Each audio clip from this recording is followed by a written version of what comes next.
Good morning, everybody. This is Daniel here with Propelio, and we are here to talk about today, do we or do we not disclose to the seller that we're planning on wholesaling the property, and some of the ways of disclosing that and keeping it on the up and up so that way you're not fraudulently, doing business with that seller. So if you would like, stay tuned, and we're going to discuss that today on today's show.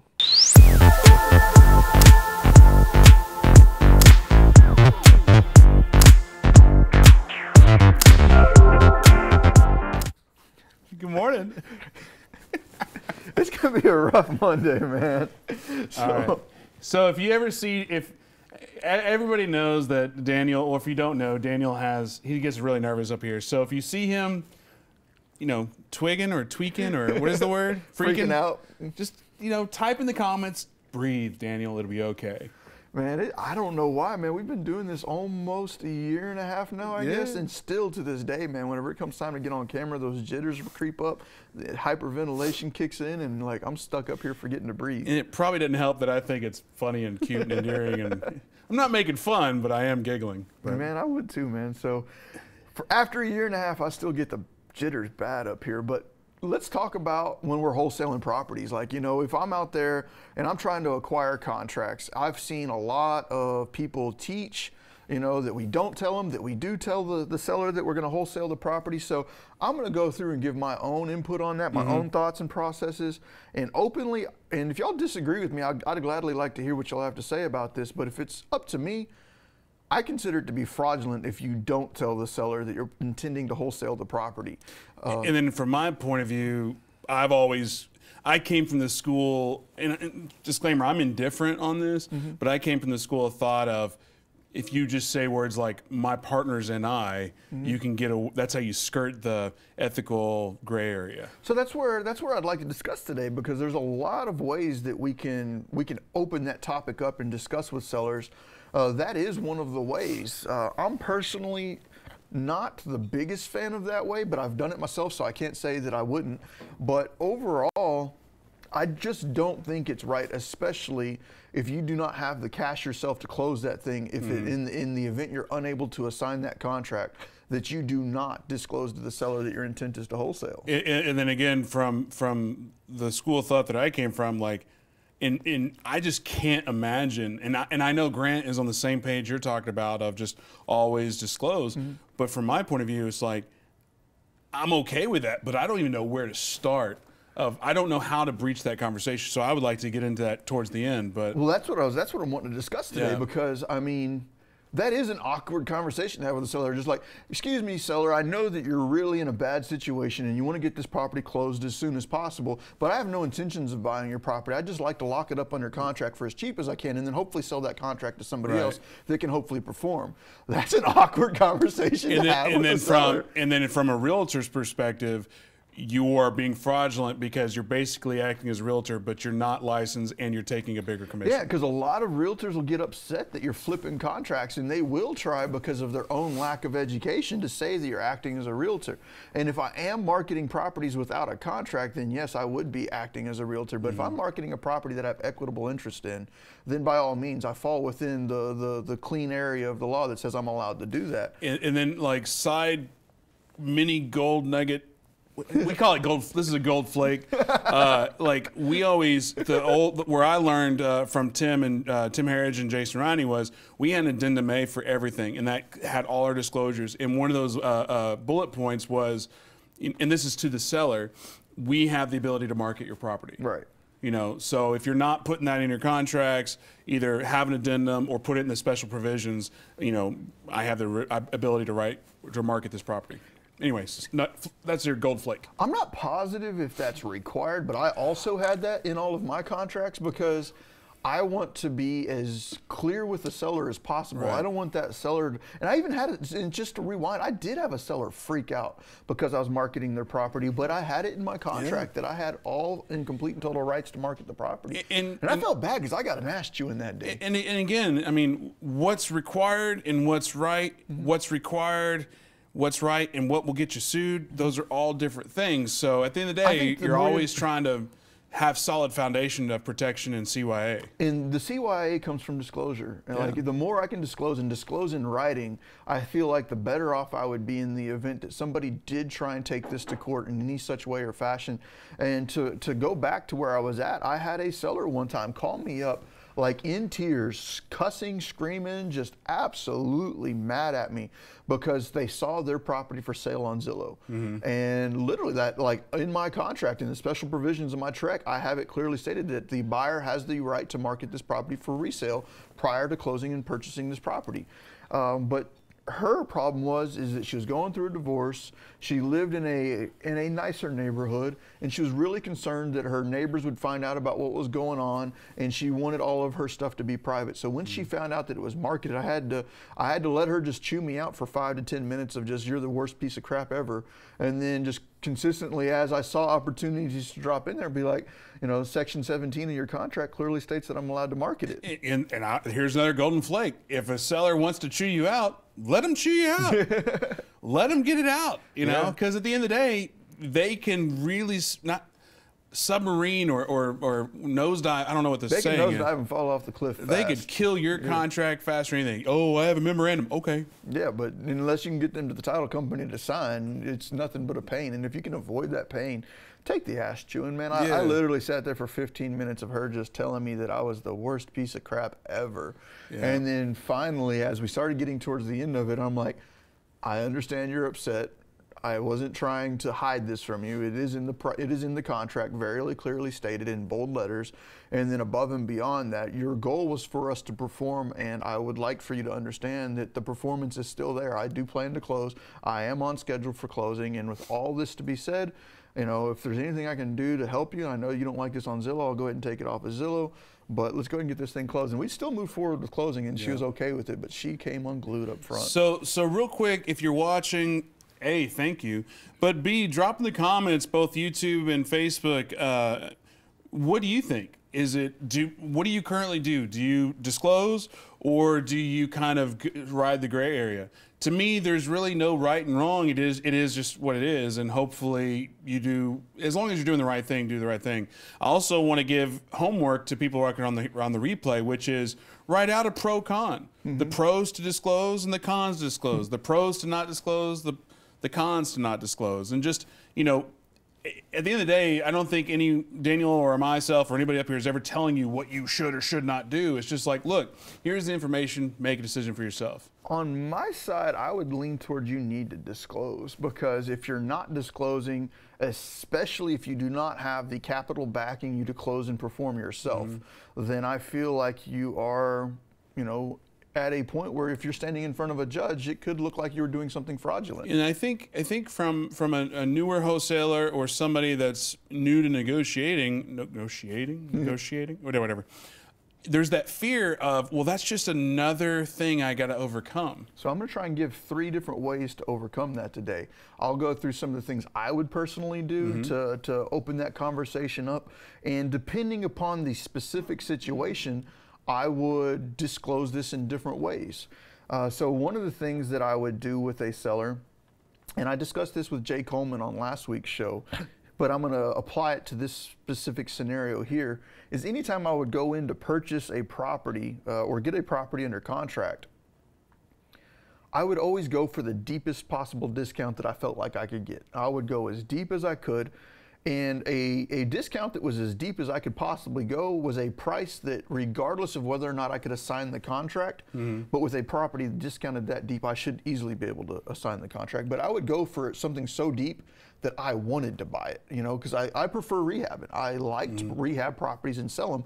And if I could get a property at a discount that was deep enough for me to feel comfortable rehabbing it and selling it for a strong profit, then I was completely and totally okay with just telling the seller flat out, I'm buying this thing cash. And in between, you know, the beginning of that and the end of that, if I decide to wholesale it because maybe either my funds got tied up on purchasing another property, or it's just I decided at the point in time that I would be better off with less risk to just wholesale it and make 30 versus rehabbing it and making 35.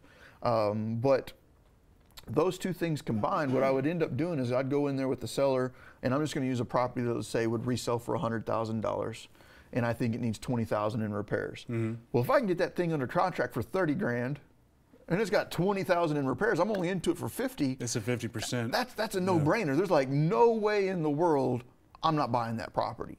Right. Like there's no way in the world I'm not buying that property. So if I'm sitting down with the seller at that point in time, even if I would consider wholesaling it, I'm not bringing wholesaling up at all, because I know that my intention is I'm closing on this thing. So no matter what you're saying is, if and maybe I'm skipping ahead, but what I'm hearing though is you're offering a price that you personally, Daniel Moore, I-35 Homebuyers, is going to buy the property. Yeah. And then if you do decide to wholesale, you don't tell them because at the time, well, I have the ability to buy it. Is that the? So in my opinion, yeah. Like if I'm getting that discount so low that I know that no matter what happens, like I'm not trying to find a buyer. If I find a buyer that gives me what I want, great.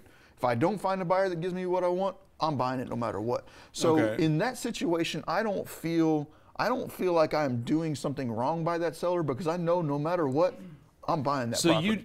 When you say people for disclose that they're wholesaling, it's for people that do not have the ability to close. Is that what you're saying? If you're going in there and you're writing up contracts, and in the event that you are unable to wholesale that property, you better have the ability to close on it yourself, because you made an obligation to the seller that you would commit and do something for them. And maybe that's where my opinion comes from, because as I stated earlier, I was with Tim and Jason, and we never disclosed we were possibly wholesaling because Tim had a strong commitment that he's written over whatever millions of contracts and never once not closed. So maybe that's where it comes from, because if I'm hearing correctly, that's very similar to you in the sense that I'm going to close no matter what. If I can't wholesale it, I'm going to close it. And under that scenario, I would agree. I would say that yes, not necessarily disclosing that you're going to wholesale is not so bad, because no matter what, you're gonna close. It's like whether I fund it and close on it myself or somebody else funds on it and closes it, I've made a commitment to the seller that I'm gonna close it. And as long as you can perform upon that commitment, then telling them how you're gonna close, in my opinion, is a moot point, like you said. But what about the fact that, let's say I did get that $100,000 house at a $30,000 contract and it needs 20,000 in repairs? That's a 50 cents on the dollar all-in property. It would be almost impossible to not wholesale that or close on it yourself. I mean, you could partner with somebody if you didn't have the money. You could get hard money, massive amounts of opportunity to close on that. Having a 50% deal is like it's like being Cinderella at the ball, where you're turning everybody's like, oh, what? Right. They're all looking you down like you're the princess of the ball. Right. If you've got a 50% deal. But let's look at this from a more realistic standpoint. The probability is that I didn't get it for $30,000. So I'm sitting down with the seller and we've gone through how I'm going to open up. I'm going to open up with a purchase price that is so ridiculously low that no matter what, I know that I'm going to perform on it. There is, like, more than likely in that previous scenario, if I did get it at the 30, I'm not even marketing it. I'm just going to go ahead and close on it right then and there, because I know it's a deal and I don't want to run the risk of losing that property. But it's not too often that I'm going to talk to a seller and that seller's going to be like, you know what, I'm going to go ahead and give it to you at $30,000, because that's a significant discount. The probability is they're going to come back to me and say, you know what, we're not going to do 30. Well, if I go up to 35, am I still going to perform? Probably. Yeah. If we go up to 40, am I still going to perform? Probably. But what happens if I get up to 60,000 and I know it needs 20,000 in repairs? I'm all in at 80 and I can sell it at 100. At 80 cents on the dollar, I'm not feeling too froggy about this anymore. 100? Yeah, like if I purchase it, let's say if I contracted it at 60,000, 60 needs 20, you're at 80%. I'm at 80% of resale value of 100,000. I don't feel like that there is a massive opportunity to resell this, because even if I get it at 60 and I'm in at 80, I still have to put an assignment fee in there. And let's say I'm not going to take an assignment fee of less than $3,000. There's no hard set number for that. Some people would be okay with $500. You know, me personally, I'm probably going to look for at least a $3,000 assignment and on fee. that, if you have those 83, 85% deals, you have a very niche buyer or a hedge fund buyer. And that's where I come back to, at that 80 cents on the dollar, 85 cents on the dollar, you probably took your buyer pool down from everybody in the world would buy it to what you just said. 2 people. And if you don't know those 2 people, and you can't perform on that contract, especially in scenarios like we're talking about pre-foreclosure, where you just go in there and not even thinking about the results of your actions, and you tell that seller, yeah, I can work this deal at 90 cents on the dollar and I can get it sold, and then you take that pre-foreclosure seller and you burn up all of their time going to foreclosure, and you get to the very end and you realize that you can't perform, and you just go dark on that seller. A, you've done a disservice to yourself and to your company and to that seller, and B, you might have put yourself in a situation where you're looking to get sued. And I don't want that to happen. So here's the things that I'm gonna do. At 30 cents on the dollar, 40 cents, 50 cents on the dollar, I'm gonna contract it all day long and I'm gonna be ready to close. But I'm gonna go through a scenario real quick where I'm gonna talk to the seller. And the way this is gonna go is, Mr. or Mrs. Seller, I really, really, really want to buy this property. I personally, have you ever watched like HGTV where they go in, they gut this thing and just make it beautiful? That's the kind of thing I do. And what I'm going to need to do to come into this house and make it look the way the market's going to demand this thing look when it comes time to sell is, I'm going to have to pull these cabinets out. I'm going to have to completely gut these bathrooms, all new flooring, paint, foundation, roof, air conditioning system, plumbing systems. It takes quite a bit of money to do that. And here's the reasons why I need to buy this property for $30,000. Seller net sheet. Yeah, Boom, seller boom, boom, net boom. sheet. I'm just going to go through these line by line, and I'm going to express to them all of the things that are going to be included in my costs and why I need this property for 30 grand. But there's still going to be sellers out there that refuse to look at that. So what I'm going to come back to the sellers with is like, I'm really in at 35. I've shown you my numbers here. Maybe if I don't do this or I don't do that, I might be able to come up to, let's say, maybe 35, 38. And I'm going to pause right there, and I'm going to go back and forth with the seller. I'm going to see if I can get them at 38, because at 38, I'm still buying it. Like, it's my property. I'm down. Let's go. But let's say they're just hard set at 50. You know, they're like, you know what? No matter what, I want this. I want $50,000 for this property. And at this scenario, we're still talking about a 70% deal. 70% deal at my numbers, but if I add an assignment fee on top of there, we might be hitting 75%. We might be hitting 80%. Yeah, but we're still talking about the sellers. Yeah, like so what you're selling to somebody else, that's, yeah, I'm not. So we're still sitting at 70 cents on the dollar using the numbers we talked about: 20,000 in repairs, 100,000 on the resale. I'm going to sit there and I'm going to hit the brakes hard, you know, and I'm just going to sit there and I'm going to hesitate to come up off of my 38 at all. And then what I might try and do is like, you know what? I don't like doing this, and this really isn't my pocket neighborhood, but instead of me buying it and fixing it up, like I said, because I've got to give them reasons why I'm taking concessions. I can't just be like, I can't go any higher than 35 and then magically over the course of 5 minutes be like, well, I could pay you 50, you know, that doesn't sound very genuine. So I need reasons why my number's going up. So if I start breaking over the threshold of where I would truly be comfortable at making a slam dunk on a remodel, I'll start going, well, you know what? I don't really buy in this neighborhood for rentals, but I might be willing to purchase this, and instead of going through and doing the full remodel, I would just do some of the basic repairs to make this a strong rental. Let me run some numbers real quick and see what it'd look like if I did a rental remodel on this, and then held it for 2 years, cash flowed off of it, and you know, moved after that. So then I'd go through there and I'd be like, well, you know what? I don't know if I'm ready for 50.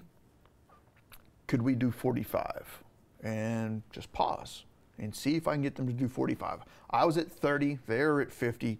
I've came up to 45 with excuses for why. I didn't just like start out way down here and then move up. I'm like, okay. And you blatantly showed them your different exit strategies and let them see you work through the process of getting to that number. Yeah. And working with them. Because like Grant says, and I think Grant is an unbelievable negotiator. For anybody that's out there and is not paying attention to Grant Teach Me Somethings on Wednesdays, they're missing out on just a massive value, because that man is extremely knowledgeable about many different aspects of this business.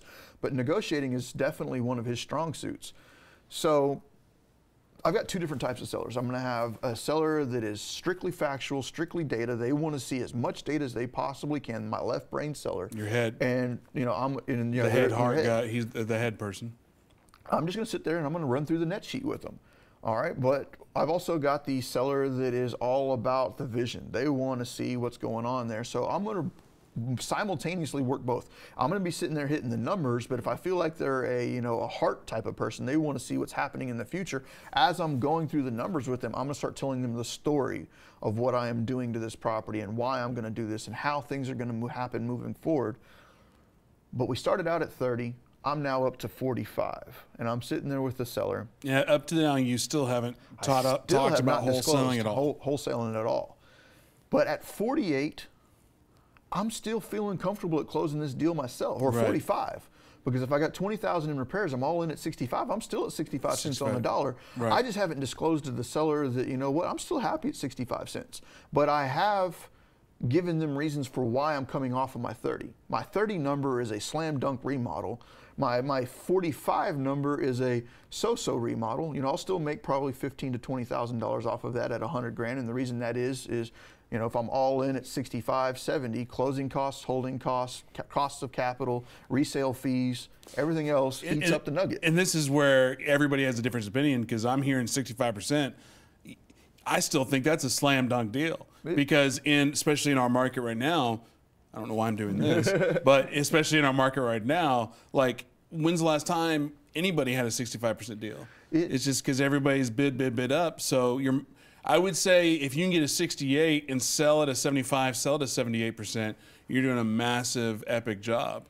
I would agree the market right now is tight, but for those that are out there, you know, actively working the marketing and moving forward with sellers, pulling off sub 70-cent deals are possible, but a lot of what we're seeing being resold is so high because we know that the buyers that are out there will pay 80 to 85 cents for them, which is crazy. But I'm up to 45 now, and I explained to them I'm possibly going to use this as a rental, and let's just say they're flat out unwilling to do the 50 or go below 50. This is where I start mentioning wholesaling. So I was like, you know what? I was comfortable at 45 doing a rental. What would you say? And let's just hear me through on this, because I want you to understand this. I'm comfortable purchasing at 45. I'm not comfortable purchasing at 50. And I know that sounds like a minute amount of money when we're talking about $50,000. $5,000 isn't that much, but that $5,000 could be the difference between me making money and losing money. And I've been in this business long enough that I've learned the things that could put me at risk. But I've also been in this business long enough that I have a very strong network of people in DFW that I know fairly well. And through this, you know, I know plenty of people that do like buying in this neighborhood. Like I've told you, I don't really like buying in this neighborhood for rentals. It's a little further away than where I keep most of my rentals, so it would kind of be an oddball, but at $45,000, it makes sense to me, hold this as a rental.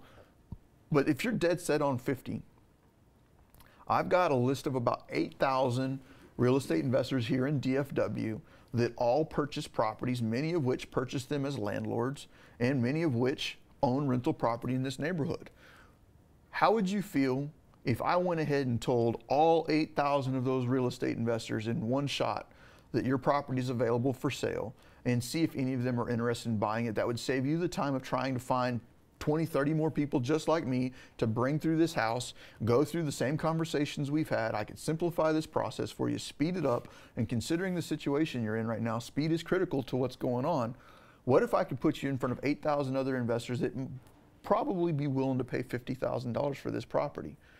And in my opinion, there's not many sellers, and this is me breaking script here for a second, there's not many sellers that are out there that are going to be like, you know what, I don't want you to market my property to 8,000 other investors that would be interested in purchasing my property. So this is where I start breaking down the wholesaling aspect. I just pretty much told them exactly what I plan on doing. I plan on wholesaling the property, but I positioned it in such a way that they understand the benefit of it, and I didn't really confuse them. You know, I didn't sit there and tell them, I want to put your property under contract and I want to sell that contract to somebody else for a fee. But here's how I'm going to follow up and finish that conversation. I'm going to get them to agree that that sounds like a deal to them, that, you know, they don't want to go through the hassle of trying to find 8,000 other investors. So I'm going to go back in the script and I'm going to kind of lay out how I would move forward with that conversation. And I'd say something along the lines of, all right, so if you would be comfortable with me doing that, let's just throw some ideas out there. You're comfortable at 50, but what if I told you I could get you 53 for the property? Would that sound better? And there's not a seller out there that's going to tell me no, they don't want more money. And I was like, well, how about this? If we put the property under contract right now for 50, and let's say I find somebody that's willing to pay 60,000 for the property, would you be willing to split the difference between the 50 and 60 with me? That'll give me the opportunity to make a little bit of money for the effort I'm going to be putting into this and helping you by not not having you try and find all these other investors and dealing with all this. You and I agree that you want $50,000 today, but if I find somebody that's willing to pay 60 for it, would you be, or maybe I wouldn't even say split it with you. Maybe I'd say, you know, if I'm able to find somebody that's willing to pay 60 for it, would you allow me to keep, you know, the difference? Or I might not say 60, I might say 55. So that way they're not sitting there thinking I'm about to make 10 grand.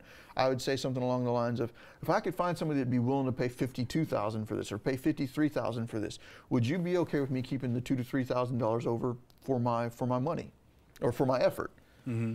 I haven't had a seller yet that was like, no, I won't do that, you know? And from my perspective, all I hear is the opportunity for rebuttals because, and maybe I'm just overthinking it, but like as a seller, if I just wait, there's 8,000 other people out there that could possibly buy my house. Wait, well, then and then wait, there's more people that could pay more. Well, then hit me with this. Let's go through that. Okay, all there's right. 8,000 other people. Okay, well, what if they pay more? Okay, you know, so that kind of thing. Let me explain a little bit to you about some of the different people in this business. We have people that are actively trying to acquire property. To actively acquire property, it's a full-time job. We spend a lot of money on advertising, like that letter you received or that bandit sign that you saw or that website that you contacted me from. That's money that I'm constantly putting out every single month in the tune of about $15,000 to $20,000. I'm putting a massive amount of effort into marketing. Of these 8,000 investors out there, very few of them are actively trying to acquire properties. They're counting on people like me that have that kind of funds and those kinds of budgets to go out and acquire property. They're counting on me to find them. And when I find them, you know, that's an opportunity for us to partner together because I've gone through all the legwork of finding these properties and contracting the properties. They would prefer to buy them directly from me versus taking on the risk of putting out $15,000 to $20,000 of marketing every single month. So the people that are going to be reaching out and contacting you and or making themselves available to the world are not going to be these little mom and pop people that are purchasing 1 or 2 rentals a year because they don't have the money to put that kind of advertising out. So if you want to go out there and start trying to find those 8,000 people, the probability of that happening is slim to none. You're going to find many more people just like me that are going to need the discounts that I need to contact you. But if you want to simplify this process, and I'm telling you right now, you're only 20 days away from a foreclosure. That's not a lot of time. If you want to risk that 20 days to see if you can get an extra couple grand, I can respect your desire to do so, but the reality is you're probably not going to find that. But what I can tell you right now is you've got a guaranteed answer at the number that you were looking for at $50,000. Now, if you're upset about me trying to make a couple $1,000s in marketing that property, then I don't think you and I should be working together. But if you want a quick, solid answer and a guaranteed close, because there's going to be a lot of people, you ever stay up late at night looking at TV and you see these get-rich-quick advertisements about get into real estate, go out there and you make thousands and thousands of dollars? What the difference is between me and the next person that you talk to that might come in here and say, you know what, I'll give you $70,000 for this property is I've been doing this for 10 years. I can show you a cash proof of funds right now. And the difference between me and that guy that's going to come in here and tell you they can give you $70,000 is I didn't watch a 3-hour infomercial last night and get all pumped up and I've never done a real estate transaction in my life. I've been doing this for almost a decade. The next person that you talk to that's telling you, oh, I'll do $70,000 and put your property under contract, what happens when you get to the 19th day and you're 1 day away from getting this property foreclosed on and this other person that has no experience, no cash in the bank, can't perform? What are you going to do then? Again, Daniel is a really good negotiator. But it's just like it's one of those things where it's like there's so much content, there's so much information that I don't want to say steamrolled, but you're just like, you're like, well, that all makes sense. If I'm sitting there with the seller, I'm gonna pick up visual cues as to are they understanding what I'm saying? You know, am I seeing confusion? And if I'm starting to see confusion, I'll slow it down, I'll break it down, I'll try and make it a little more digestible. But I'm constantly analyzing their facial expressions to try and see, are they confused, are they excited, are they, and based upon that, I'll start steering how I'm communicating with them. Mirroring and modeling, if you're not familiar with NLP, I'll do a lot of mirroring and modeling. And if you're not familiar with what mirroring and modeling is, if I see that they're speaking really fast and there's like really blah, blah, blah, and they're just going, I'm going to try and match their pace, because if I match their pace, they're going to see me as someone just like them. And if they see me as someone just like them, a lot of the times they're going to want to do business with me, because people do business with people that they associate and relate to. Mm-hmm. If they're really calm, they're really relaxed, they're moving real slow, I'm going to try and make my pace adjust and match theirs. If I see that, you know, they're moving forward, I might lean forward too. If I see that they're relaxed, I'm going to relax a little bit also. And then after I'm doing that for a while, I'm going to start seeing if I can control, and just through watching them, see if they adjust. Like, we're both laid back right now and I'm just talking to you casually. I'm going to try and lean into them. And I'm going to see at that point in time, exactly, this is exactly what I'm looking for. Are they pulling away from me, or are they coming back in? If they're coming back in, I am now in control because they're modeling me. I'm not modeling them, they're modeling me. So moving back and forth like that, and or trying to control the pace and seeing if they start modeling you, is a good indicator as to whether or not you're controlling the conversation. So I think that's a good segue to a break. So let's take a quick break. Help me out with some rebuttals. So we can get more examples of overcoming objections, and also if there's any, like, because I know there's plenty of realtors out there. What are your thoughts on all this? Because I could just see a realtor screaming at the TV monitor, going, "That's what a realtor does. That's illegal." You can't win them all. I know you can't win them. So, you know, again, thank you so much for watching. If you have input, let's hear it. Stay tuned, though. Stay tuned, yeah. But drop those questions, drop those examples of rebuttals. So, like, let's use this as a mentor hour with Dan. Ooh, that could be that's the name of the show. It could be Mentor Hour with Daniel. Ooh. Anyway, stick around. We'll be right back.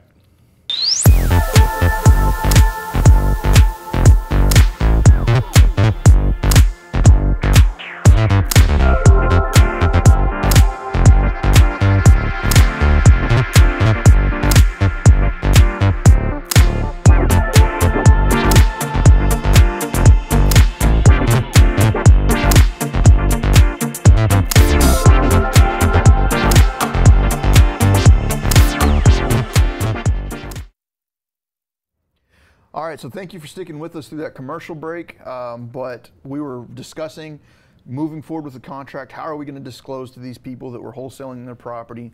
I kind of pushed through that scenario and a little bit of the negotiations of how I got to there. I didn't just go straight to, hey, I want to assign your property. But we're going through some of the rebuttals of going back and forth and them trying to overcome those objections. I have presented that to people before. I have gone through and I've said, you know what? You want 50, let's contract it at 50, and let's see what happens from there. I've told that to people before, and their response to that was, you know what, I don't want to deal with that. I don't want to risk that. If you're telling me 45 is your number and you're good at 45, let's just do 45 and be done with it. I don't want anybody else in my property. I don't want to deal with anything else. Let's just do 45 and call it a day. That's a win for me. Yeah. But I've had other people where their motivation wasn't time, wasn't convenience. Their motivation was the most money I can possibly get. And whenever you do go that route, that's where we start seeing the assignment contract. There's a rebuttal right there, in the sense that, well, what's the difference between you and a realtor? If there's 8,000 other people out there, shouldn't I just get a realtor? Working with a realtor, let's say you do want 50, and let's say I get a realtor in here. There is no guarantee of performance. There is the assumption of performance, or the desire for performance, but there's no way that somebody's going to come in here and say, I guarantee you that this is going to close on this day at this time. If you are looking for certainties, contracting with me is a way to do that. But anytime you do work with an agent, let's say you're trying to get 50 right now, then let's say an agent is able to get you, let's say, possibly 60. What does it look like if that agent does get you 60? How much commissions are you paying? Who's paying the closing costs? What's the time schedule for making this happen? Let's say it's another 45 days to close. Well, that's another house payment that you've missed, or that's past the foreclosure date. There's a lot of unknowns. If you're looking for a guarantee and a guaranteed close price, an agent can come in here all day long, and as much as I would love to say this, no different than another investor coming in here, agents can tell you, oh, I'll sell this thing for 60, I'll sell this thing for 70, I'll sell this thing for 80. But until they've performed upon it, there's no guessing what they're gonna do. And unfortunately right now, it's a very competitive market. Agents will come in here and say whatever they have to say to try and get you to sign an agreement, and it's easier for them to ask you to drop the price after they've locked you into a 6-month contract, guaranteeing that they get paid regardless of what this property sells for. Then you're still stuck, probably making less than what you would have made just signing and closing with me today. And my favorite thing there is also to add is, when's the last time you saw a real... I'm not saying use this wordage, but the whole thought process, come up with your own way of putting it out there, but paraphrasing in the sense of, when's the last time you saw a realtor walk through this shitty ass house? You know, I mean, let's be honest. Like, when I think realtors, obviously, market pretty houses. Have you ever seen a show on HGTV where realtors not like dressed to the 3-piece, 10-piece suit, you know, sky-rise $10 million listings? Like, if you're talking about a $30,000-$50,000 listing, they're not beating down the door trying. They're to not. this. Then they're not. They're gonna be like, cool. I'll throw it out on MLS, and they're not gonna work for you. Right. So that's another. That's a wonderful way of coming back. I don't. Again, I don't know how to. My brain is this morning. I don't know how to convey that, but because obviously you don't want to tell somebody to their face their house is shitty. But so what we've done now is we've taken them from a significant discount at a number that I would be more than glad to purchase it at, moved it up there to another number that I would likely be willing to purchase it at. And then once we get to a number where I'm starting to get to where, you know what, this isn't as sweet of a deal anymore, that's when I start bringing it up and I start trying to disclose in that fashion. So I've just gone through how I would disclose that. Let's look at an alternate way that I could possibly disclose that. And I'm like, you know what? If we get to that price point, if we get to that $50,000 number, I'm going to be honest with you. At $38,000 or $30,000, I was comfortable using my own money to buy this. I've got the cash available for me to purchase at that number. But if we start looking at $50,000, that's going to start tying up more of my money than what I'd be willing to tie up. I'm going to have to use a lender on this property. And if I have to use a lender on this property, I'm more than likely, you know, going to be at the mercy of that lender. I've got several lenders. I've got, you know, dozens of them that would likely loan me on this property and or partner with me on this property. Would we be able to put this together? And I'll put, let's say, a 5-day option in the contract. Whenever I was talking with you earlier at $30,000, I needed no options, I needed no time. But if we're going to do this, I'm going to have inspections from my lenders. I'm going to have inspections from potential partners. I'm going to have a little bit more traffic in this property. And for this, I'm going to need a 5-day option on this property. It goes back to concessions. At this price, at $30,000, game on. Let's close tomorrow. Move heaven and earth. The deal's done. Let's move it. If you want this over here, well, you got to give me. Gimme.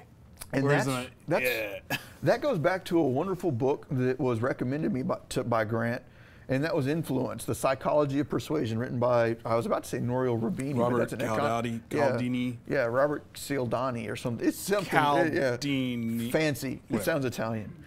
But but that book right there, one of the chapters of that book, and he goes through like the 6 or 7 basic of influence and negotiations, and one of them is concessions. People are programmed from the day that we started talking that if I give, you should give back. And part of that is through concessions. I said that at $30,000, I was not needing an option, but if you're going to ask me to pay $50,000 for this property, I will concede and go up to 50, but I'm going to need you to concede and give me a 5-day option on this. So what I'll say is, you know what? At that price point, I don't feel comfortable using my own capital. I'm going to need to use a bank and or a private lender or partner with a person. And what I mean by partner with a person is I'm going to wholesale it. I don't flat out spell it out in that manner, but I will partner with somebody, and through that partnership, they will fund it, they will close on it. And my part of that partnership was I secured the contract. So you do disclose that part? I will disclose to them that I will partner with somebody, and either myself and or my partner will be the one to close on it.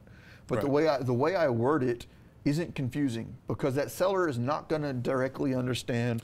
So at no point are you saying to disclose, hey, because this could be confusing. I'm going to lock up this contract, and then I'm going to try to market your contract. Then I'm going to try to sell your contract for an assignment fee. No, I'm never going to go through that level of detail, because that level of detail is not necessary to convey my intent, and B is just going to confuse the living crap out of them. And if I do confuse them, they're going to shut down, and they're going to start thinking I'm doing something shady and I'm doing something wrong, and I'm not doing any of those things. It's just they are not educated real estate investors. They're not educated attorneys that understand equitable interest of contract. But they are somebody that's looking to get their house sold. Because if you do have somebody, say Joe Smith, whatever, is the wholesaler trying to buy it, and then Daniel Moore is the next person coming into the appointment. I know your negotiating tactic of, well, how much money do they have? And you pull out your phone and show them your bank account. Like, are they closing? Can they do this? They're not closing. So we can talk about that for a second, and that is something that's not necessarily available to all that are watching. Right. But a big piece of my negotiating strategy is I would do my best to discredit all other potential buyers, because essentially they are my competition, and my goal is to prove that I am a better buyer than all of these people. So very often, almost every opportunity I get, I will sit down with the seller and I'm like, hey, there are a lot of people that'll come in here and say, I'm a cash buyer, I'll purchase this property. But a lot of times their intent is to, and I would start trying to confuse them here, and I'd say their intent is to just get your property under contract and then try their best to sell that contract to somebody else. And if they're unable to sell that contract, they just leave you high and dry. What you need to do as yourself, even if you choose not to go with me as the buyer, if somebody else does come in here and they just give you a ridiculous price that I personally don't think they could perform on, if they're trying to tell you they're going to give you $80,000 for this house, mind you, I still think it needs $20,000 in work, that's an unrealistic number. But if they say they can do it, have them prove to you that they've got $80,000 in cash. And my answer to you is it's highly unlikely that they do. And right now I will prove to you I've got the capital. I'll pull my phone out, I'll open up my bank account, I'm like, here's the funds that I have to close. I am not bullshitting you. I'm not sitting here trying to run games with you. I'm a sophisticated investor. I've been doing this for close to a decade. I've got the experience, the network, and the ability to close this. You can run the risk of somebody else paying you more and not performing and you losing it all, or have a guaranteed close date at this price. And another thing you could do on that is, this is if you're not careful, could come back on you if you end up, if you say like, well, if they say they can pay you that 80, which I don't think they can, I think they're full of crap, have them drop $5,000 in earnest, non-refundable earnest money. That way, if they don't perform, you get that $5,000. And that's a wonderful way of getting contracts. Anything you can do to discredit or make it difficult for other people to perform. Right. Because the more advice I give that seller, the more likely they are to go with me. And if I'm sitting there talking about $45,000 on contract, I'm comfortable putting $5,000 non-refundable. Well, down. and that's the thing I was going to say, is other people can't. The catch is you better be prepared, because if they're like, well, fine, I'll go with you, and I want that $5,000, like, oh, well, I only put 100, then you're like, whoops, you just shot yourself in the foot. But I will do that, because I love that advice. And I know there's people out there right now that are not, in the position to say, you know what, I'll put down $20,000 hard up front. Right. There's been several occasions where there was a property I truly wanted, and one of the deciding factors for that seller, and I wouldn't even put a non-refundable deposit down, I would just write into the TREC contract in the earnest money, which we all know the Texas Real Estate Commission's contract is very lenient for the buyer.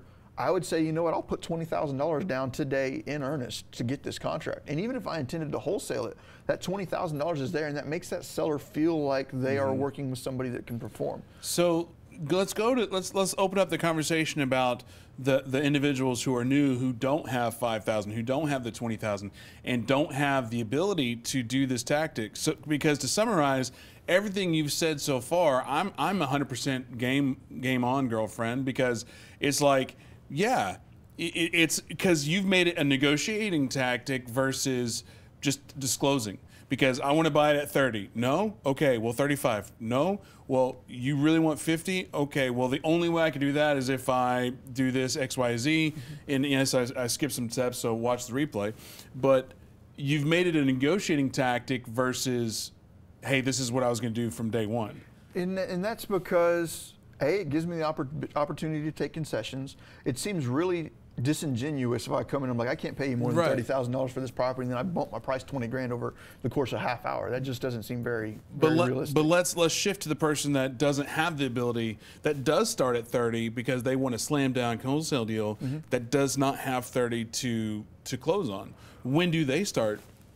I would still say they need to start at that $30,000, because if you're a wholesaler, and this is where borrow my confidence and borrow my experience, if you're truly able and you have numbers that are like 30,000, 20,000 repairs, you're going to find somebody to JV on it. You're going to find the capital. It is a slam dunk, no brainer, gonna move. But you start getting into those numbers where it's like you personally don't know what the probability of you closing are. That's when you really need to start, beyond the shadow of a doubt, disclosing very clearly that, you may not be able to perform on this. Use things like your option periods. Use things like, I'm going to bring in potential partners that may look to fund this on me, but I'm going to need a little bit of time to do that. And if I've built the rapport with the seller believes in me, the seller trusts me, then a lot of times they're going to give me those opportunities because they want to work with me. but I need to be honest with them as I'm moving forward. I need to tell them, you know what, at the number you're asking for, I don't know if we can do this, and you know, I'll push the property out. But after I push the property out, you know, this is not something I'm having a conversation with them right there. If they're wanting 50 and I can't find anybody willing to pay 50, the best offer I'm getting is 48. I'm gonna have to go back to the seller and look, hey, I sent this out to 8,000 people. And right now, the highest offer we're seeing on the table right now is 48,000. Are you okay with closing at 48,000? And I'll see if I can get them to say yes. And I was like, at 48,000, I make absolutely nothing for the work that I've done. Would you be willing to close at 46 so that way I can get paid for the work I've done? And I've had this happen a few times. There hasn't been a whole lot of times where I've pushed a property out and haven't been able to perform on that side. I'll go back to him. I'll say, hey, you know what? The best offer I got was 48. If you're okay at closing at 48, we can move forward. What I would like to ask, and I'm not by any means saying that we have to, is would you be willing to close at 46 so that way I can get paid for my time? And most of the time they'll look at me and say, you know what, we can just do that. I'm ready to get this done with. And that's probably where the realtors, again, are screaming at the computer screens and their phones. Let's take another break, but when we come back, I do want to get final thoughts and wrap this conversation up, and obviously get to all their questions and comments that we've had streaming in. Okay. I've got quite a few from both YouTube and Facebook. So again, while we're on this break, if you have questions, if you have comments, if we didn't hit anything, I think we've talked about it. So I've given up 2 different ways to disclose that I'm wholesaling without really going through the step-by-step explanation to the seller of, I'm going to contract your property, I'm going to resell your contract for a profit, and somebody else is going to be the one to buy it, but I'm going to get paid in the middle. That sounds confusing, and it's not gonna come across well. Yeah. But if I say it in the ways that I've disclosed, which are 2 different ways so far, I feel like you can disclose and without being fraudulent about it. And I would still put it in my contract that I have the right to assign to another buyer, and I have the rights to market this property prior to close. But when we get back, I'm gonna go through a 3rd potential way of doing this. Cool. So we're gonna take a quick break. If you like what you're seeing, please like it. If you're watching live, because I know we got quite a few people on Facebook and YouTube both, but usually only about like 10% of people actually say hey. Just drop a hey. We just want to know who's all watching, where you're from. So either say hey or where you're watching from, because we love seeing that. We love that engagement and communication back and forth. So stick around. We'll be right back.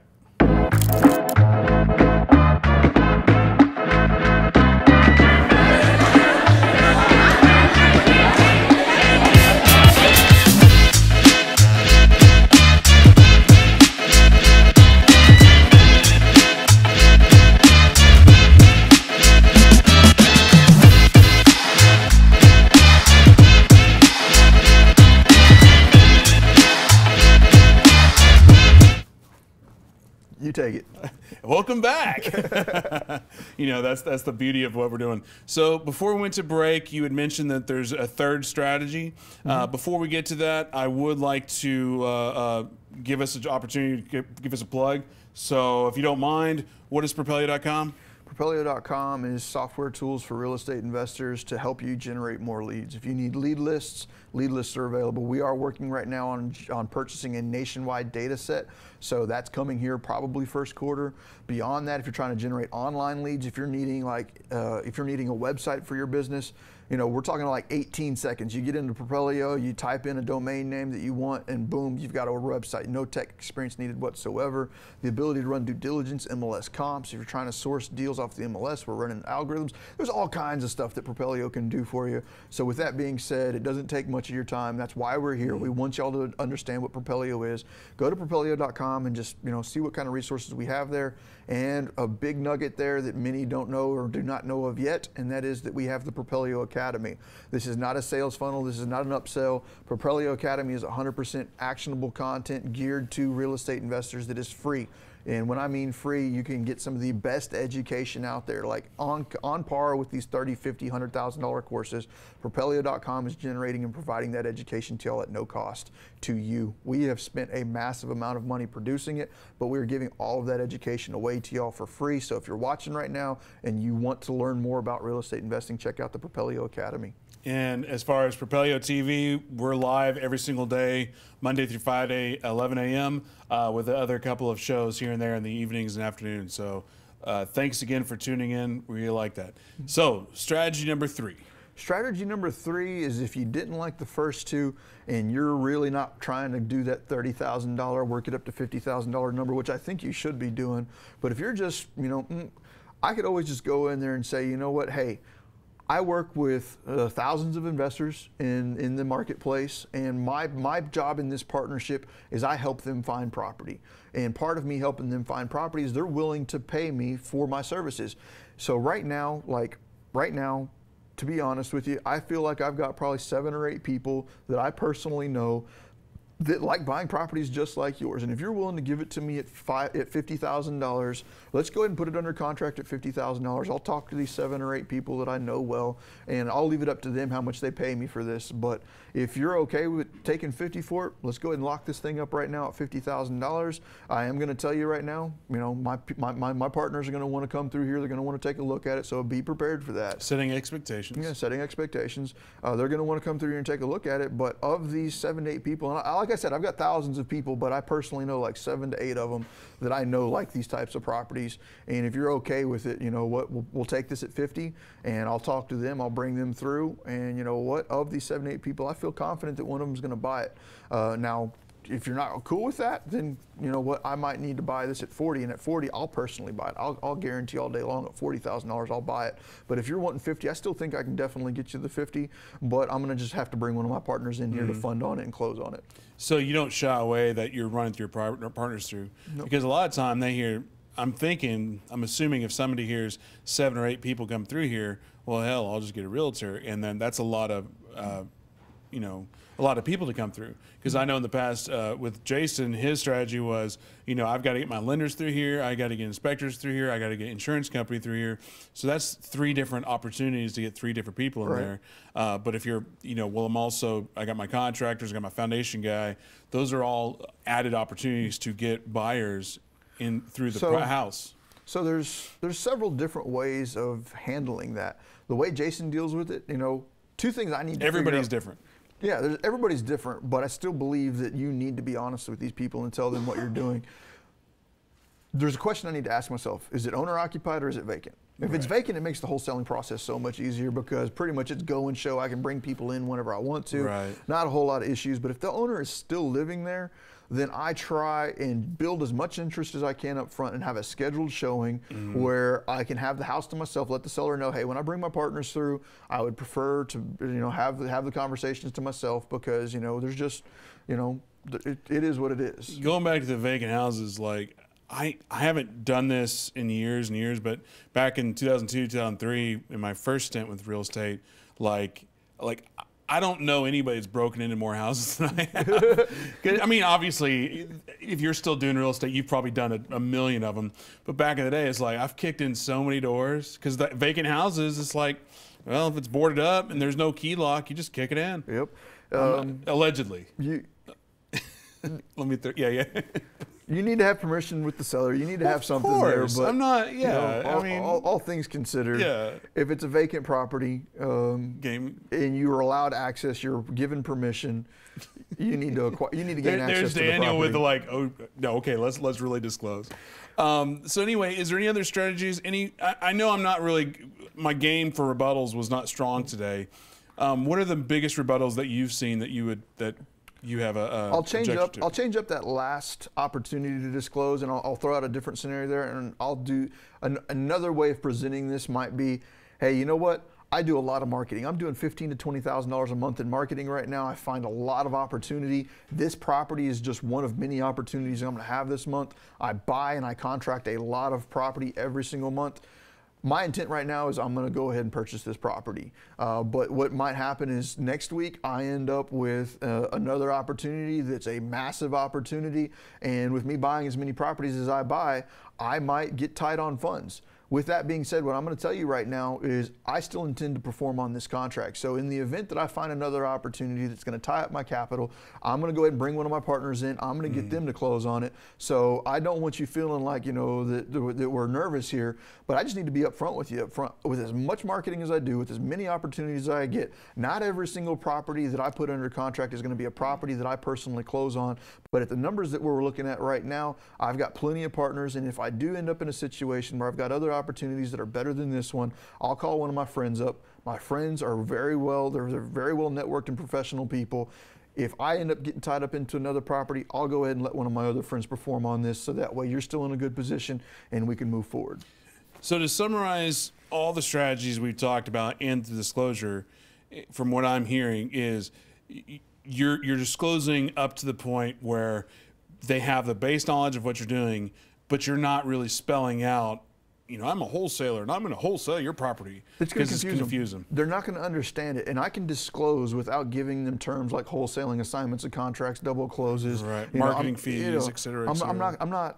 I'm not trying to explain in that detail because they're going to be confused. That's like the automotive technician that's talking to you about the transmission pump and the crankshaft, the piston. You might not understand the internal workings of that motor, but they can tell you, hey, the reason your car is misfiring is because you got a bad cylinder, number one. I don't need to tell you that the valves need to be lapped. I don't need to tell you that your rings are blown. I don't need to tell you all that, but you understand the problem. Just understand that I know how to fix it. Got it. I've explained to you what the problem is. I explained to you that I'm going to fix it. You don't need to understand that, I need to pull the head off. I need to do this. I need to do that. I need you to understand what the process is going to be. And as long as you understand that, I feel comfortable with it, most especially if in my purchase agreement, it clearly states what my intent is. So if all that's good, I feel comfortable standing in front of a judge. So if you like that, if you like what you saw, please like, share, love, comment, et cetera, et cetera. We're going to jump into a couple of comments. One thing about Propelio that I'm really proud of is the fact that regardless if you make a comment on this video or a video from a year ago, we're going to do everything in our power to get your question answered. So, make sure you keep on asking those questions, making those comments, and we'll do everything we can to get those answered. So let's go to the first one. James Jenkins. Hey guys, I'm not currently a wholesaler, but I would be transparent with the seller. Just personal opinion, but putting myself in the shoes of the seller. I think that's exactly what we were talking about. I think it's a requirement. Unless I've got that property at a steep enough discount that no matter what happens, I'm closing on it, I need to disclose everything. I need to make sure that the seller understands. Renee Martinez on YouTube. I ride the 50 Shades of Grey, the topic nice of what we plan on doing with the house. So I usually tell them that we might sell at the closing table to someone willing to do the grunt work of a flip. Yeah, I think that's exactly like point number 3 was in more or less terms. All right. Bill Mays. Hey guys, as a realtor, we hear from legal every day to stay out as an agent and from homeowners to stay out of court. Disclose, disclose, disclose. I can't agree more. I mean, regardless of any business you're in, anything you're doing, if you're going to be doing it, it is in your best interest to disclose your intent, because there is no opportunities in the future of you didn't tell me you were going to do this. It's like, well, no, I very clearly did. In fact, it says it in my purchase agreement, and you initialed next to it that I'm going to do this. So as much as I would like to say, that, you're right, you're wrong. And I think there's a good nugget there. Don't be afraid of an agreement. It's a contract, but don't say a contract in front of people. But don't be afraid to have line items in there. I think people get scared and like, oh, I want to have that 1-page, 2-page contract. It's like, as long as it's. I have very rarely, when I'm dealing with the seller, contracts, agreements, paperwork does not even get brought into the situation until they are 100% okay with everything and they are ready to close. The hard part of them making a decision has already been made. Yeah. So at the point in time I bring out the paperwork is literally, all right, so you and I have agreed that we're going to buy it at this price, we're going to close at this time, I'm going to put this much as a down payment, we're going to have this much in option fees, we're going to close at this title company, and you're okay with me bringing some of my partners in to take a look at this property. That all sound about right? Okay, well, all I need right now is to make sure that we've got all that in writing so that the title company understands what our agreement is. So if you'd like to just go through this right here, this is where it says I'm going to do this, I'm going to do that, I'm going to do this, and boom. Almost always, it's very rare in my experience that a seller sits there and reads line by line what's going on. 9-page contract, 15-page contract, 50-page contract. I don't bring contracts out until I know they're ready to sign. And when I do bring it out, it's just boom, boom, boom, boom, boom. What if you bring the contract out too quick? That's basically potentially halting the brakes and everything because you're going to scare people away. Yep, I don't bring the contract out until the very last second. And I always call it the agreement like you stated. There's a joke there, but whatever. Casey Della, Daniel throwing around like it's nothing. Great dialogue. And Casey, I would like to point out this Apple Watch that I very rarely wear. Inside joke, she's like really wants an Apple Watch, and I'm like, oh, I have one that I never wear. Anyway. Jessica Buchanan, I love this. You mentioned it on last week's show. We are going to use this. I forgot what we were talking about, but probably something about wholesaling. Last week was Jay Coleman. We were talking about the dick buyers. So if you missed that show, go back and watch, and we go through how to protect yourself from unscrupulous buyers as a wholesaler. Yeah, and this question is not. I mean, it's a good question, Andrea. Okay, how do you get them to sign the contract? Do you leave a copy with them or pay them option? One thing I will say before I'll let Daniel answer is you never leave a contract behind, because if you do, you have potential to have someone like a Daniel behind you who's going to poke holes and rip apart your contract, metaphorically, to where that seller is like never going to call you back. I most definitely will. I get pretty ruthless when I'm talking to a seller. If I know that they've got other people in line, I will flat out ask a seller. I'm like, hey, you know, who else are you talking to? I'm not going to try and be arrogant here, but quite honestly, I'm so well networked in DFW. Anybody worth knowing, I already know. Who are you working with? And I can kind of give you some, you know, some feedback on that. Most often they'll tell me, well, I've got offers from X, Y, and Z, and I'm like, well, you know, X, Y, Z, you know, they're fairly good, but I'm just going to be straight up with you. Their intent is to not close on this property. I'll show you the emails. This is what they're going to do. They're going to lock your property up, and they're going to start emailing it out to everybody that they know, and they're going to sit there and try and assign this contract, and if they don't assign it, they're probably not going to perform, and I'm just going to do everything I can to discredit that person. I literally will, because I want that contract. And, you know, beyond that, I'll go through and I'll pull the phone out, and I'm like, if they haven't shown you a proof of funds, or if they've left a contract behind, like you just said, I'll be like, well, they've got an option period here. They're trying to use that seller's disclosure. They're putting almost no money down in earnest money. They've got that option fee in there. This is a horrible contract. Like right now, they only put $5,000 down for an option. I'd gladly put $20,000 down for an option. Yeah, because whatever, I will just discredit everything. Whatever that number is, you could always up it. Because like earlier, we were talking about, if they're serious, they'll put $5,000 down, and most people only put $100 or $1,000. Yeah. But to say they did put it $5,000, you could be like, oh, they don't have money. If they had money, they'd put up at least half. I'll put the entire purchase price down. I caught one contract just like that because I wanted it bad. It was $132,000, $133,000. I was like, I'll put the money in the bank today. I'll put the money in escrow today. We're like, we're closing. You give me a week. They only put $5? They don't have any money. Yeah. So let's just do it.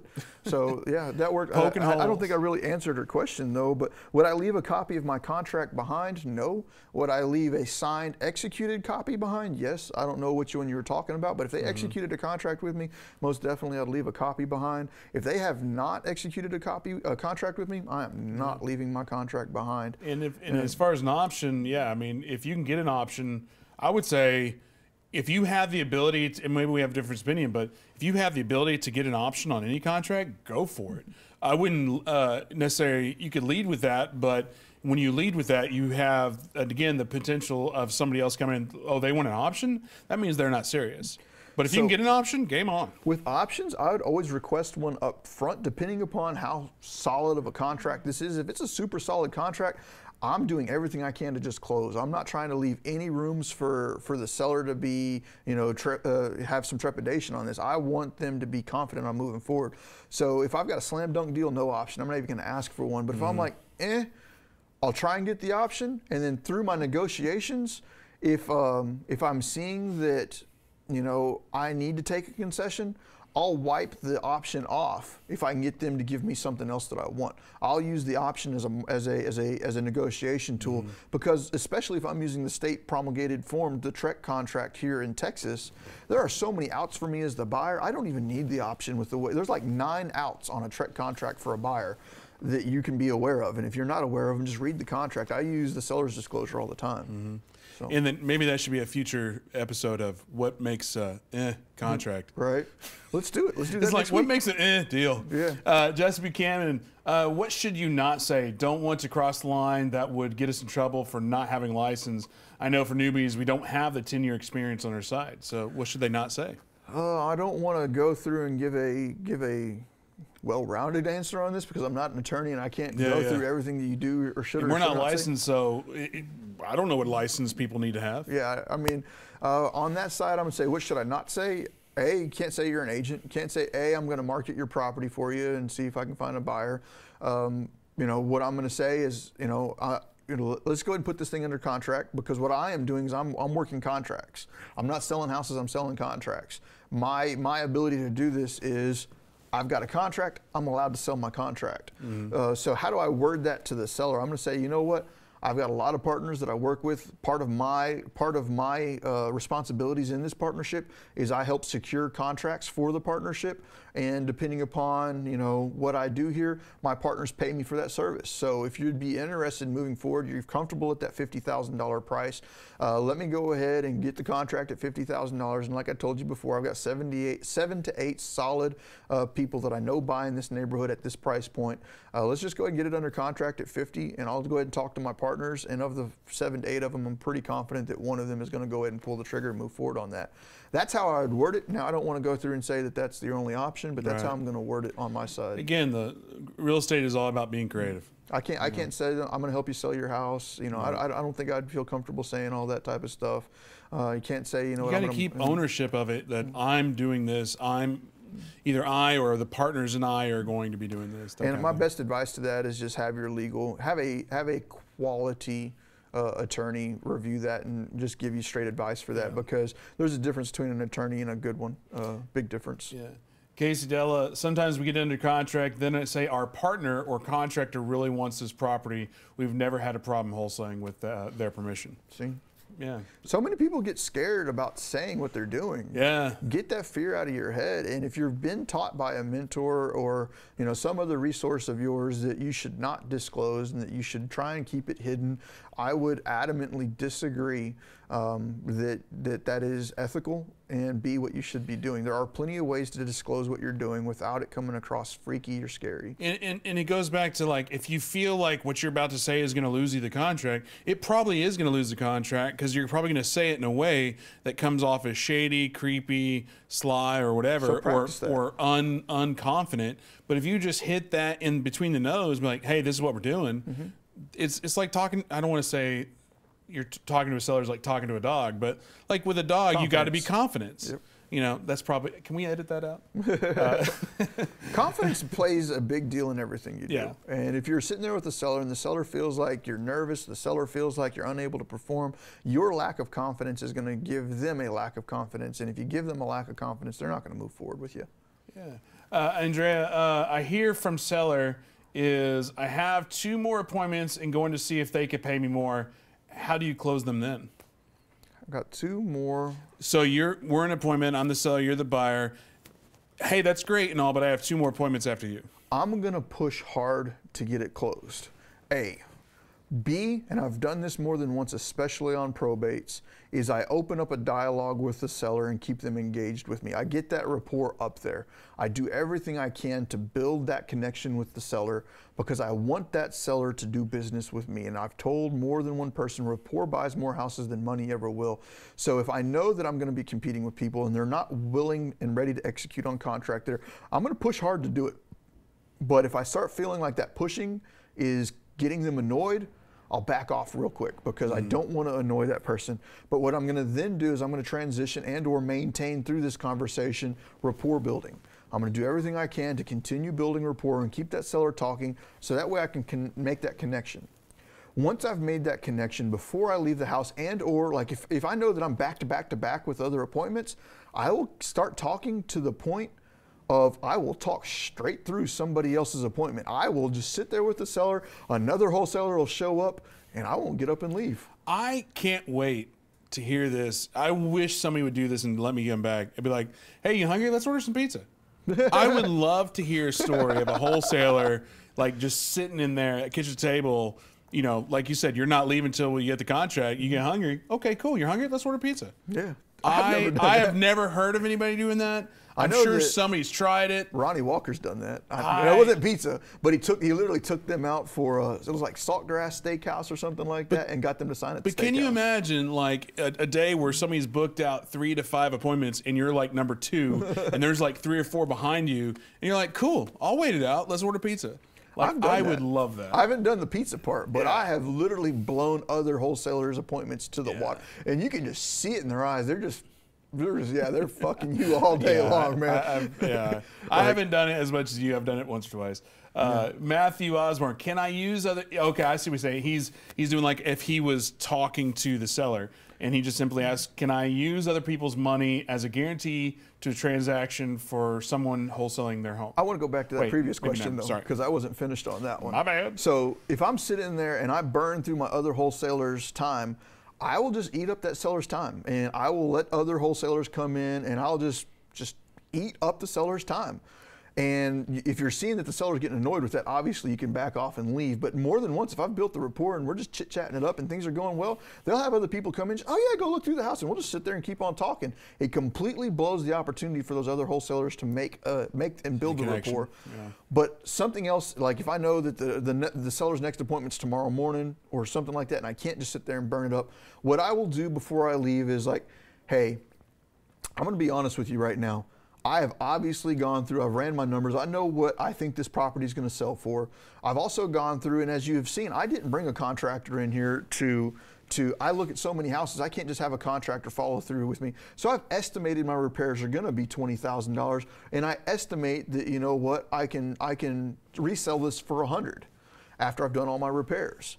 But what happens if the next person that comes in thinks that the repairs are going to be $19,000 and they can resell it for $102,000? Well, they've got $3,000 more in wiggle room that they can sit there and make an offer for you. I don't want to lose the opportunity of doing business with you over $3,000 now. What I will tell you is I do need a firm number from a contractor to go up another $3,000. But if you get somebody else that comes in here and they put together a solid offer and they're going to tell you, you know what, I'm going to offer you, $33,000, and I'm sitting here offering you $30,000. Don't let me miss the opportunity to do business with you over $3,000. If another offer comes in and you like their offer a little bit more than mine, give me the opportunity to review my numbers and possibly, do something to work with you. Maybe I can find a different way of handling some stuff. I feel really confident at 30, and I feel like I'm going to give you the best offer out there. But for the just unlikely opportunity that somebody else does come in here and give you a better offer than me, I want to do business with you. Give me an opportunity to revise my numbers. I get people call me up all the time. Hey, I want to do business with you.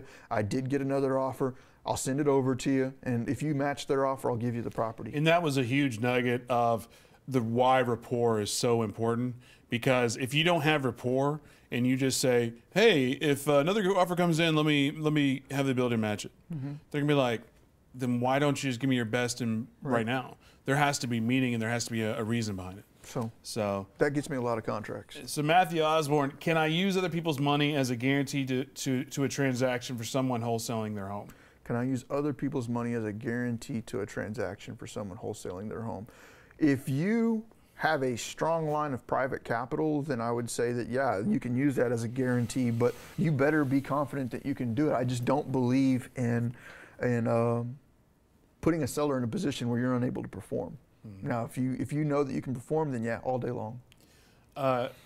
Ian Jackson, does Disclosure utilize that gives you permission to market allow you to list on MLS if home is essentially market ready?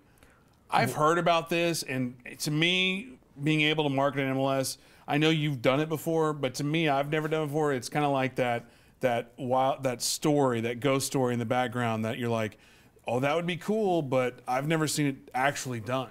My contract says I do have the rights to market it in any way that I choose to do so, up to and including the MLS with the lockbox on the house. Out of all the times that I've had that in my disclosures, I've only done it once.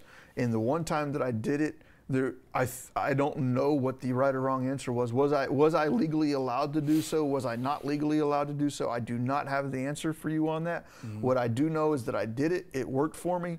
And it wasn't something that I would recommend doing all the time. It was a one-time thing because I was in a market that I'd never done business in before, right. And I just wasn't confident in my ability to move the contract. At the end of the day, if you're going to go that route, just wholesale it, purchase it, take it into contract, and you put it on MLS, and not worry about, If you got a steep enough discount, go for it. Wholesaling right now, I think, is a valid strategy in the market we're in. Casey Della, I use my license as a last resort. If they have the same amount of time and house is okay condition, we offer to list as a last resort, but we calculate the option in front of them. Great tip. I think that's the way to go. Matt Smith, I always get sellers saying that they want a realtor listed. Definitely not motivated. The foreclosure route seems like a good motivator. That's just a matter of spending your time, effort, and energy on those that are motivated. If somebody's looking for retail value on the property, especially not taking into consideration all of the fees, time, and uncertainties that come with using a real estate agent on some of these transactions, I know there will probably be thousands of real estate agents out there that would disagree, saying, "Oh, I can guarantee this X, Y, and Z." But until you start throwing in deep discounts, you're not guaranteeing anything. Sonia has a good question because shout out to Sonia. She watches a lot of this, and we love it. Would you go over the three different options you would offer? I would escalate into them. I wouldn't drop the 3 up front. I would escalate into them, because if I drop 3 up front, I might confuse them. I would always escalate into my different options, so that way I can start out and I can start using concessions to negotiate this contract moving forward. If I just drop all 3 out there on the table up front, I might lose the opportunity to get what I really wanted because I've given them better options, but I've also lost some of the opportunity in concessions. And part of the opportunities in concessions is starting out with A, moving to B, going to C, and then working through those as we come to them. So we got a couple more questions, and then after that, we're going to be wrapping up and getting out of here. Just want to say thank you to everybody so far that has watched and asked questions and whatnot. Let me get these all ready. If you have some questions for topics that you'd like discussed on next week's show, I think we had one that you came up with here just a second ago. No, I was just talking about I was making a joke, but it sounded like a reasonable show. What makes a meh deal? If you want though, drop some suggestions in here in the comments of an idea for next Monday's show, and if I feel like it's a topic I can discuss for an hour, throw it in there and we'll discuss it. Brady Durr, did you address how to deal with your seller shopping for bids after it's under contract with you?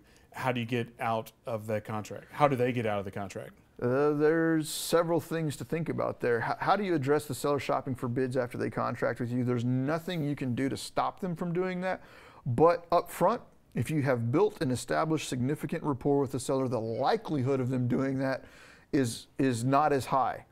But there is still the option for them to do so. Memorandums of contract should help you, but it's not going to stop anything. It's not going to stop the problems. The rapport up front, I think, is extremely important. And as far as how do they get out of the contract, it is a contract. They don't necessarily have the ability to get out of it. You could try and force specific performance of contract, but that's all hassles, that's all problems, and I think you should resolve 90% of it up front with rapport. If you've got the rapport established, that should not be a concern, but if it does come up as a concern, you may need to tell the seller, hey, I don't know if you realize this or not, but what you signed here was a legally binding agreement. We have recorded this contract in the county records. In the event that you do try and circumvent this contract, I do have recourse, because I didn't spend all this time, effort, and energy to go into a contract with you just for you to decide that outside of this contract you don't want to perform anymore. This was a legally binding agreement, and if I feel like it's required, I will get, I'm not going to say nasty with the seller, but I'll get very stern and very bold with the statements I'm making to the seller. To be honest, that whole talk, that could be a show in itself, though. Yeah, it really could be. Just because, like, there's so many different situations, so many scenarios there. I think this is one of the last questions. Nathaniel Blake, how would you construct a wholesale deal with an in buyer who is a retail buyer who has a realtor and they want a TREC contract and I am not an owner of the property?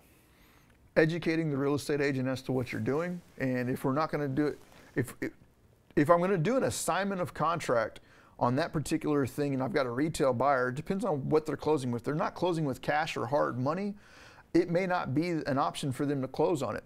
If I have a strong retail buyer with good funds and I know that they're willing to close, that might be something where I have to go ahead and take the property down myself, own it, and then resell it to them. And I don't even know if I could do that in a double close, because unless they are using cash to close with, then they're not going to be able to get financed through a bank. So what I may have to do is take it down myself, have a seasoning period of title if they're using an FHA loan. If they're not using an FHA loan, I could close immediately with a conventional. But I'm gonna have to go through and have some seasoning on that. So if I've got a retail buyer, it depends on how they're financing it. It just really depends on how they're financing it. Excellent. Final thoughts on the topic? Disclose, disclose, disclose. Don't sit there and try and hide what you're doing. learn how to convey what you're doing in such a way that it's not going to confuse your seller, and make sure that you're doing it in such a way that you are, once again, disclosing the true and honest facts of the transaction, so that way you're not in a situation where the seller feels like that they've been defrauded or something along those lines. Because if you put a property under contract and you're unable to perform, and for whatever reason that seller does move forward and try to push for any sort of legal recourse, you need to be able to stand tall in front of a judge and say they knew exactly what was going on, they knew exactly what their risks were, and into this scenario I feel like I've done nothing wrong to lie to the seller and or put them in a position where they have lost. And from my end, it comes back to, do the right thing, don't be shady. If you can't close, well, don't write the contract. If you're going to write a contract that you have to have a weasel clause or you have to find a way out, you need to rethink that contract, or find a different strategy or something. Or if you do have a weasel clause in there, make sure that the seller understands that you are not 1,000% on board because of their number. And I'm okay with disclosing that to a seller, because I've had more than one occasion where the seller will reduce their price for the guarantee. Right. I'll say, you know what, at the number you're asking for right now, that's a hard close. I've only got a small amount of people that might be willing to close on this, and this is going to greatly depend upon if the contractor's number truly come back at what I'm estimating. Your house needs so many repairs. Although I've got enough experience in this industry, I can ballpark and say this thing needs $30,000 to $35,000 in repairs. But as I have my inspectors come in here and they tell me that, you know what, the cast iron pipes under this house are completely gone, we're going to have to tunnel under this house, and it's going to be about an extra $13,000 in repairs. If I find that out, there's no way I can close at this number. So if you want this number, what I'm going to tell you is I need a little more due diligence. And in the event that due diligence tells me that this is a no-go, I'm sorry, we can't do this. And I'm glad you put it that way, because at the end of the day, the whole difference between a wholesaler and a realtor is a wholesaler, you should be guaranteeing the sale. Yeah. When you're writing a contract, and that's why I say do the right thing, you're guaranteeing a sale. So again, thank you so much for everybody watching. Quite a few people on YouTube, on Facebook. So thank you again. If you liked what you saw, consider subscribing, turn those notifications. I know Facebook loves to play with us a lot, and even though people have their notifications on, they don't get them. Start subscribing to us on YouTube. Yeah, subscribe us on YouTube. If you want to know when we're on and you truly take value out of this, I think there's a link here in the comments. Just subscribe on YouTube, get the notifications, and YouTube will guarantee tell you when we show up. It's funny because the other day, I think it was like a week ago, Cassie DeHaas from Titanium were sitting next to each other. We go live, nothing on Facebook, but our phone vibrates. YouTube. So again, turn on those notifications. Thank you so much. Ask questions in the comments. Make the likes. Drop just a hey or something like that in the comments, so we know who you are and who's out there watching, because we like to know who our audience is. We like to know that you're engaging and you're enjoying.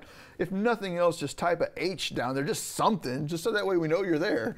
Hi. If HI is too much work for you, or an eggplant emoji, just drop something and let us know that you're there.